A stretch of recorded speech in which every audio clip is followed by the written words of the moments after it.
continue in the 51st chapter.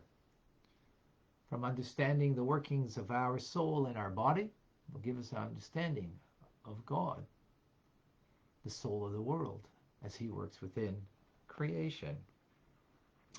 So the metaphor of the interplay of the soul and the body on 3 dimensions, we have spoken at great length. There's the essence of the soul that's found everywhere in the body equally. There is the main dwelling, first revelation of the soul that's in the brain. And from there, it's diffused into the rest of the body, the limbs of the body, and as the brain controls and gives vitality to all the limbs of the body, including the heart. So we spoke yesterday in the analog. What does that mean vis-a-vis God? It means the essence of God, we explained, is everywhere equally. There's no distinction. The higher worlds that are beyond us, that are hidden from us, God's hidden even from those hidden worlds. He's the hidden of the most hidden, referring to the core essence of God. Just to maybe make that a little more clear, the essence of me is hidden from you. It probably even, in a sense, it's even hidden from me. Because the moment it's revealed, then it's God. Then it's not the essence. Revelation and essence are not the same thing. It can't be. Revelation means it's got parameters, it has a certain definition, and therefore it's defined, and it's limited. It's not the essence. The essence, by definition, is without any definition. Because if it's definable, it means it's a aspect of something. It's a dimension. Because, take me, or take any of us, right? The essence of our soul is the moment you can say, the essence of my soul, it's kind, it's compassionate, it's, caring, whatever words you want to say. Is that the essence? No. Because first of all, you can add another adjective and therefore there's more. Is the essence of the sum total of all of them? No. It's actually none of them. Not even 1,001, because then there's 1,002. And even that means it's compartmentalized the essence. You can't say that about the essence of the soul or the essence of God. So it's void of all of that, and therefore, it's Ein Sof, limitless. The soul, what is it? The essence of the soul. It's bound up with God. Right? The moment you start giving it some kind of definition, boundaries, some kind of understanding, that's already revelation. That's already light. And that's why that level of essence is called the hidden of hiddenness of God. It's the darkness of the darkness. Not in a negative way. Actually, darkness, we can, has a metaphor of negativity, but here it's in the very positive. Because it's the essence that is beyond.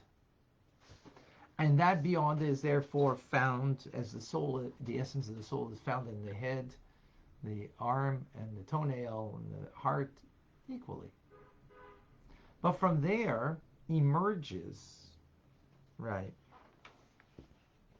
a vitality from the Ein Sof that flows and illuminates, that is a revelation out of concealment,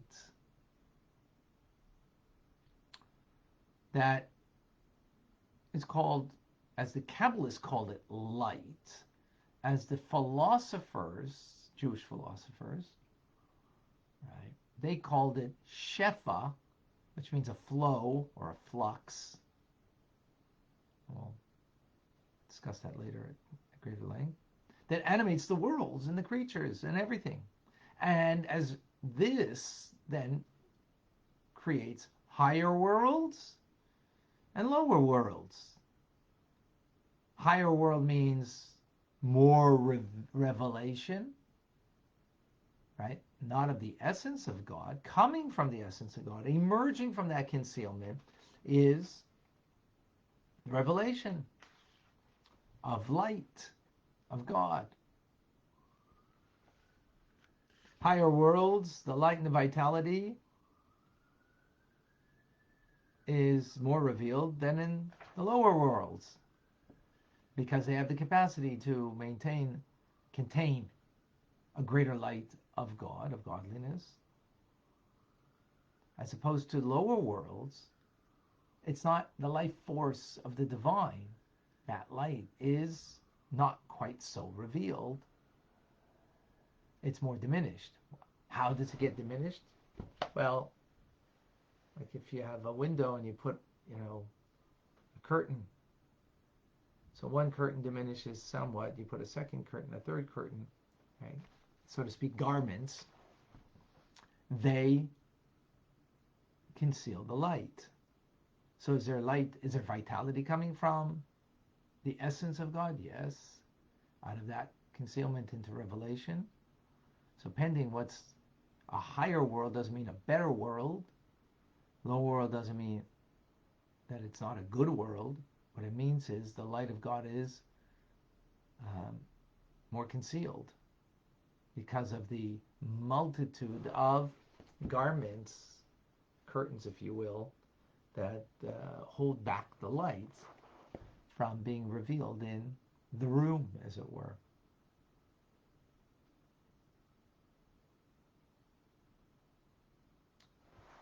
That's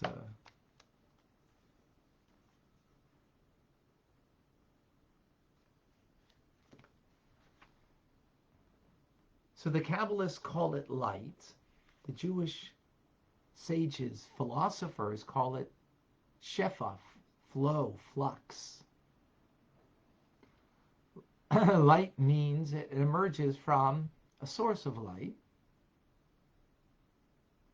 And of course, that source is much more powerful and greater than the light that emerges from it, which is only a diffusion of it.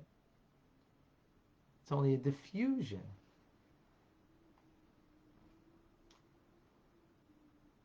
And the further away you are from the source of light, the more that diffused light becomes lesser and lesser. The more you put a garment, some separation between the source of light and the light will become lessened.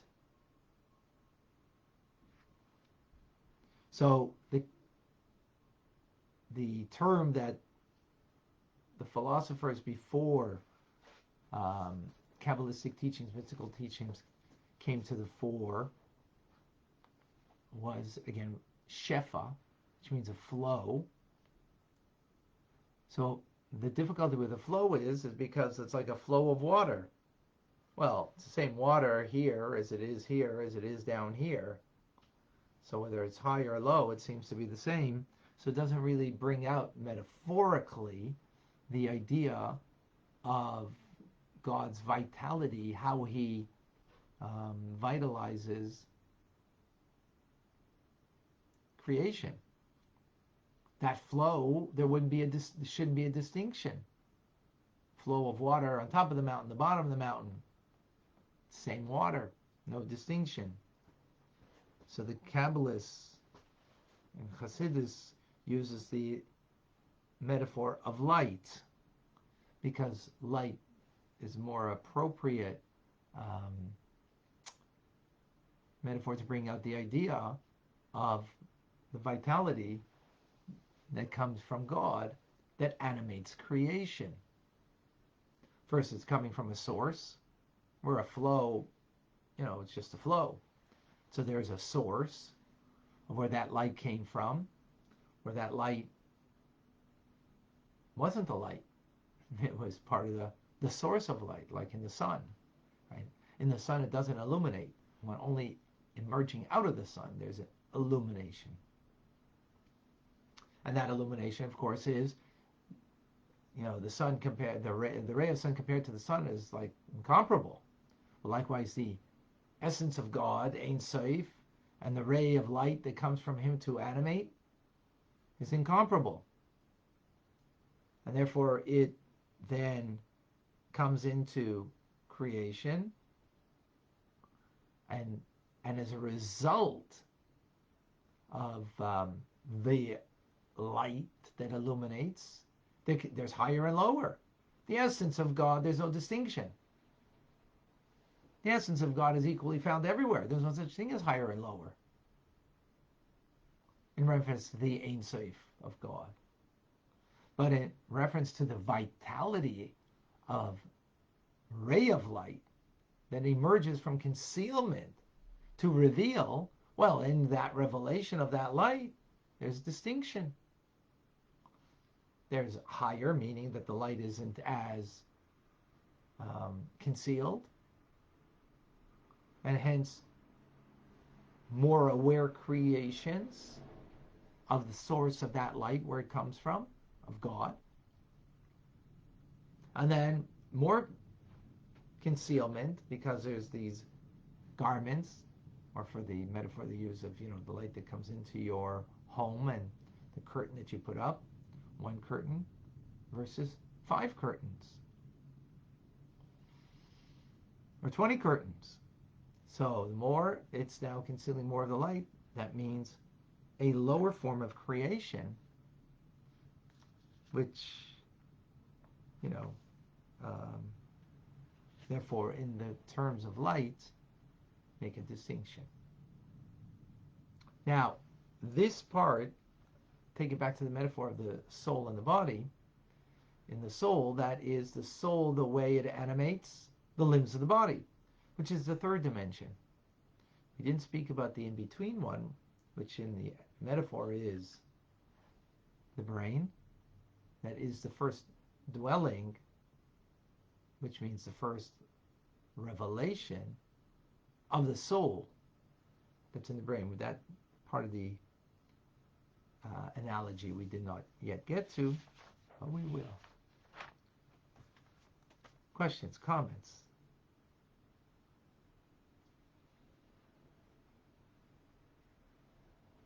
I have a question when you're ready. Go ahead, Vilma.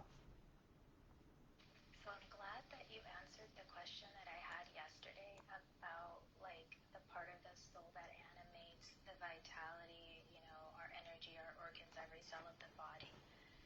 You are saying that it's the Ein Sof light, and that it comes down and is filtered, and that makes sense because there's an order. We're Right. not the only world that exists. There's several layers of creation.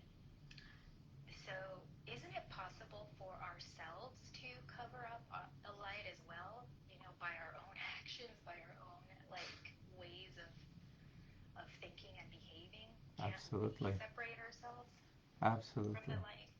Yeah. Makes sense. Yeah. Makes perfect sense. Right.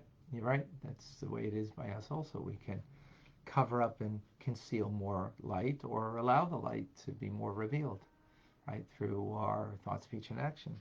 Absolutely. Yes. Yep. Thank you for sharing that.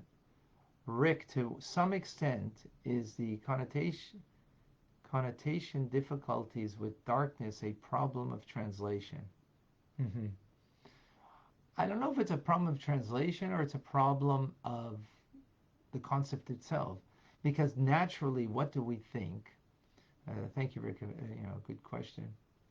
And when we use the word darkness, right? It's it's dark, not illuminated. That itself is at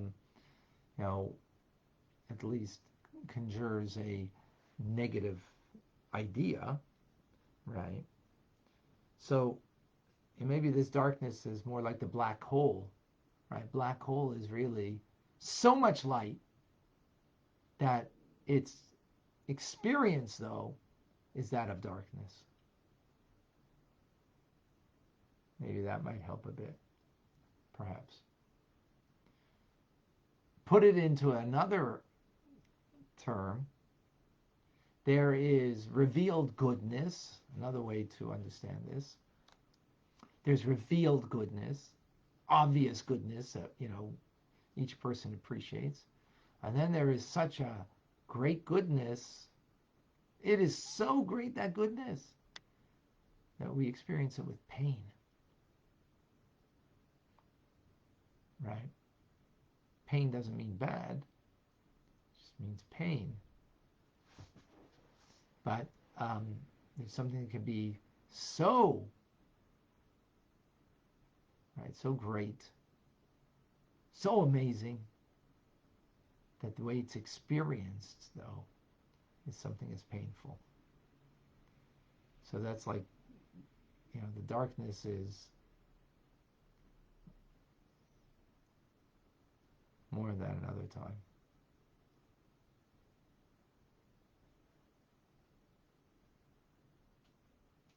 Thank you, Rick.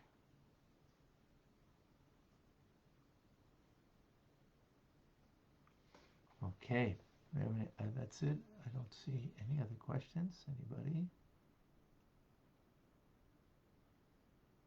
Oh, Yehuda.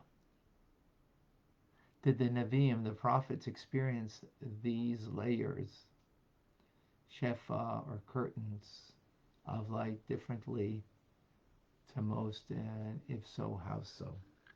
So the prophets, well, even when it comes to the light of God, again, because of the curtains metaphor, there's so much that can be concealed and held back. And so for us, what we experience in this world, there'll be so much that's going to be held back, and we're not going to see the light of Hashem that's giving vitality to everything. A prophet, on the other hand, is someone who those curtains are not, a barrier. At least some of the curtains. That might be a barrier for me and for you, for the great sages and the great holy people and prophets. It's not going to be a barrier for them. They see right through it, so to speak, right? For you and I, it's a barrier, but not for them. Yeah, absolutely. Thank you for that, Rick.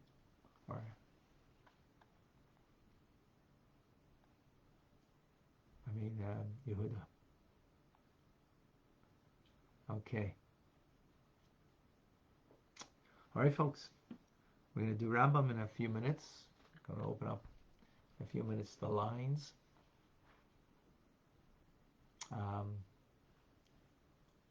Please do join us. And wishing everybody an amazing day, a great Shabbos, Shabbos Mevorchim, month of Sivan. Very, very special Shabbos. And looking forward, a reminder that TRC is Tanya Rabbi Community is meeting Sunday night. And do join us in. And again, the daily schedule.